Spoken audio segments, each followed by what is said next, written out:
যেগুলো damage back করবেন সব ব্যাক করবেন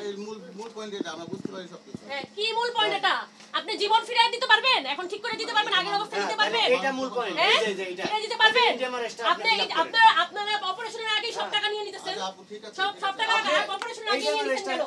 কোনদিন অপারেশনের আগে সব টাকা নেয় যে রোগী যে আপনারা মাইরা ফেলছেন আপনারা টাকাও খাইছেন রোগীর জীবন নষ্ট করছেন কোনটাই তো ফিরিয়ে দিতে পারবেন না আগে পজিশনে নিয়ে দেন আমাদের আপনি গিয়ে দেখেন না তরফ থেকে এখন ওই পেশেন্টের ব্যাপারে কোনো মিসম্যানেজমেন্ট কোনো গাফিলতি কোনো অবহেলা হয়নি এখন এইটা তো আদালত দ্বারা প্রমাণ করতে হবে আপনারা আইনের কাছে যান আমাদের নামে মামলা ঠুকে দেন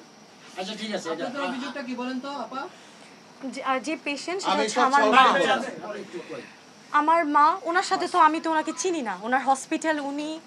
ওনার সাথে তো আমার কোনো শত্রুমি নাই যে আমরা এই অভিযোগটা করব এখন যেটা করছেন সেটা তাই হ্যাঁ অবশ্যই করব ওনাকে জিজ্ঞেস করেন তো যে আমার পেশেন্টকে আমি 10টা 10:30টায় নিয়ে আসছি এত ইমার্জেন্সি আমার রোগীটা এত ইমার্জেন্সি উনি কেন সকাল 4টা বাজে 4:30 বাজে আমার পেশেন্টকে ওটিতে ঢুকাইছে ওনাদের আপনাকে দেয় না 4 ঘন্টা 3 ঘন্টা না কখনো দেয় না আমি দিলাম তো না কেন আপনি এখন দিবেন কেন পেশেন্টের মেশিনের সাথে না বাবা হ্যাঁ আমার কথা শুনুন আপনি প্লিজ ওনাকে বলবেন মাঝখানে যেন কথা না বলে ওনার কথার মাঝে আমি কথা বলি নাই কি হয়েছে এই প্রথম কথা হচ্ছে এরকম হসপিটাল এই আপনারা দেখেন নাই হসপিটালটা এই হসপিটাল আমরা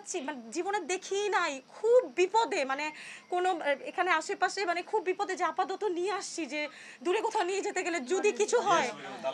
হ্যাঁ দালাল বলছে যে আপনারা এটাতে আসেন এটা সব ব্যবস্থা আছে সব আছে এবং আশেপাশে আরো পেশেন্টদেরকে জিজ্ঞেস করছি সবারই সেম কথা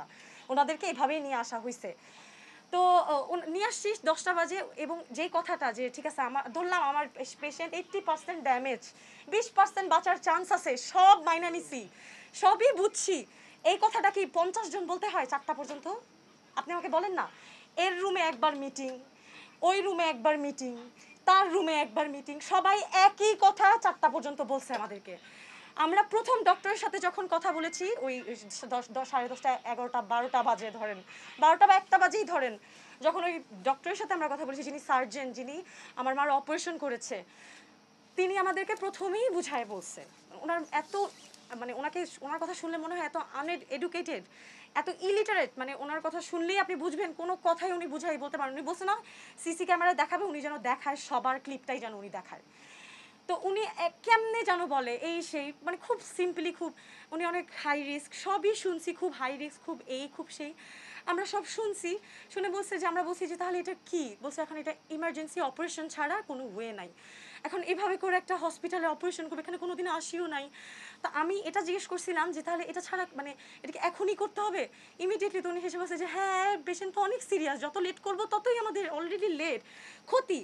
পরে এটা জিজ্ঞেস করার কারণ এটাই যে উনি যদি একটু বলতো যে না আমরা এখন একটু অবজারভেশনে রাখি একটু দেখি একটু সময় আছে আমি সাথে সাথে আমার মাকে নিয়ে যাইতাম শুধু সময় নাই অনেক ইমার্জেন্সি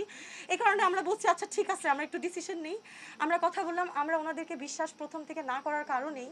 আমরা অন্য ডাক্তারকে ফোন দিছি যে এরকম এরকম বলে এভাবে করে হাড় খুলে রেখে দিবে এটা তো এটার সাথে আমরা পরিচিত না আগে কখনো তো ওই ডক্টর বলেছে যে হ্যাঁ এরকমটা হয় এরকম অনেক রিস্কি পেশেন্ট হইলে এরকম মাথায় রক্তক্ষরণ হইলে এরকম হয় ওটা শুনে একটু ভরসা পাইছি তা আমরা ওখানে সাথে সাথেই জানাইছি আমরা অপারেশনটা করতে রাজি আমরা যখন ওখানে বলছি অপারেশনটা করতে রাজি তাহলে কেন 4টা পর্যন্ত ওনাগো খালি আমাদের বলতেই হইলো যে এই পেশেন্ট মরে যাইতে পারে মানে ওনারা কনভিন্স ওনারা এমনভাবে কনভিন্স সবাই 1 ঘন্টা 1 ঘন্টা 1 ঘন্টা 2 ঘন্টা 2 ঘন্টা এর মধ্যে প্রথম দিন বলছে যে ডক্টর আসতেছে আমরা ভাবছি যে রাত হয়ে গেছে সবাই হয়তো বা চলে গেছে এখন আসতেছে আমাদের জন্য আমরা তো বুঝি নাই যে ওনাদের ডক্টর তো কোনোদিনও থাকে না প্রতিদিনই ওনাদের ডক্টর ফোন দেয় একজন করে ডক্টর আসে এবং প্রত্যেক ডক্টরই যখন আমরা এই অভিযোগগুলি সারাদিন বলছি সবাই হাসে আর বলে যে আমরা তো ডক্টর আমাদেরকে তো কল দিয়ে আনা হয় আমরা তো আসলে এই ব্যাপারটা জানি না আপনারা ম্যানেজমেন্টের সাথে কথা বলেন তাহলে আমরা কি বলবো আমি ধরেই নিছি আমার রোগী অনেক হাই এই সাইনটাও ধরেন আমরাই করছি এবং কারো কথার সাথে কারো কথার কোনো মিল নাই আমার মা আমার কাছে তো তখন থেকেই যে আল্লাহ কারো কথা সাথে কারো আমি কোনটা বিশ্বাস করবো আমার মা কি বেঁচেই আছে নাকি মরেই গেছে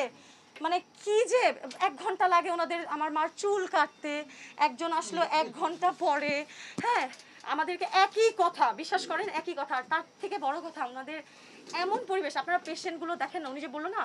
যে কেউ কি প্রমাণ বলতে পারবে আজ পর্যন্ত এই 5 বছর কখনো হয় নাই এইরকম সাংবাদিক আসে নাই, কেন আসবে, উনি তো রং জায়গায়, আমরা ওনাকে বারবার বলছি আমরা কিন্তু স্থানীয় কোনো জন্য ঝামেলা না হয়, আমরা কিন্তু মানে এটা তো বলা যায় না যে আমরা ঝামেলা করব যদি কোনো কিছু হয়, কারণ প্রথম থেকেই, কারণ এখানে পেশেন্টগুলো একটু দেখেন না, আমি কাউকে অসম্মান করে বলছি না, পেশেন্টগুলো সবাই ধরেন মোটামুটি মানে অত এডুকেটেড, সবাই আমরা কি ওনাদেরকে শিখাই দিছি কেউ অত যে এডুকেটেড এইরকম ঝামেলা যে করবে, হ্যাঁ ওরকম না, সবাই ধরেন একটু একটু একটু ধরেন একটু মানে আর্থিক সমস্যা আছে, একটু মানে তারা কিছু করতে পারতেছে না, এদেরকেই তারা আনে, এদেরকে এগুলো তো প্রথমে বুঝি না, এই কয়দিনে তো বুঝতে পারছি এটা একটা আইসিইউ, এটাকে ধরে দেখেন না গণহারে কালকে মানে 100 জন ঢুকছে গণহারে, এদের মধ্যে একজন নাই যে স্ট্রিক্টলি বলবে যেটা আইসিইউ, আপনারা একজন ঢুকবেন না, এই কথাটা কেউ স্ট্রিক্টলি আমাদেরকে যদি বলে যতই মা হোক আমরা তো ঢুকতে পারবো না, কত আইসিইউ, হ্যাঁ সবাই দেখবেন লিফটের অবস্থাটা দেখেন না, হ্যাঁ আমি তো ডাক্তার না, আমরা তো ডাক্তার না, আমরা কেমনে বুঝবো, হঠাৎ পরশুদিন তো আমরা অপারেশনটা করছি, তো কালকে রাতে হঠাৎ করে বলতেছিল যে মেবি বেঁচে নেই, তো সবাই কান্নাকাটি শুরু করে দিচ্ছে আমাদের এরকম, সোজা হয়ে গেছে, উনি বলতেছে যে খুলে না, অলরেডি কিন্তু খুলে ফেলছে। হ্যাঁ হ্যাঁ খুলে তারা হচ্ছে যখন লাইফ সাপোর্ট দেয় কোন রোগীকে কি খুলে আবার বের করে, তারা লাইফ সাপোর্ট 3 বার আমাদের সামনে খুলতেছে এরকম করে আবার লাগাচ্ছে, এরকম একটা অবস্থা।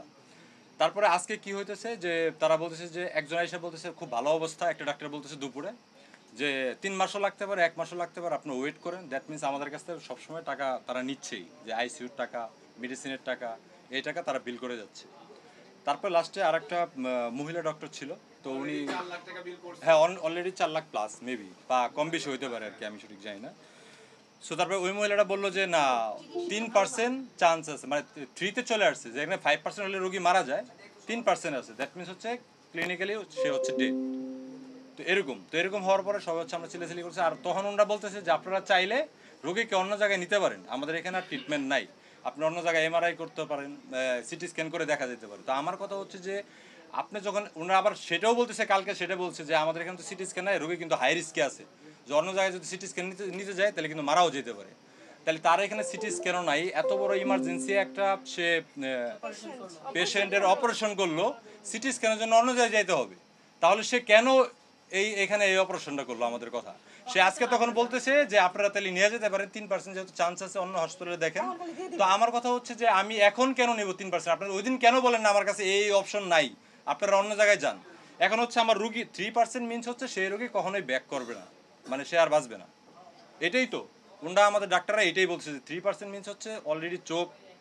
ডেড হয়ে গেছে, ব্রেনও ডেড হয়ে যাচ্ছে, জ্বর আসছে 100, এখন হচ্ছে 105-6, সো তারা হচ্ছে জ্বরের মেডিসিন দিলে 102-3 আসে, যেটা নর্মাল যেটা বাঁচবে তারা হচ্ছে 99 বা 98 থাকে আর কি। সো তারা এখানেও তারা বলছে ডেড, তো তখন সে বলছে তাহলে আপনার রোগী নিয়ে যান, আমরা অ্যাম্বুলেন্স করে দেই, তার মানে তার লাইফ সাপোর্ট দিয়ে জাস্ট কোন রকম বুঝাবে যে সে বেঁচে আছে,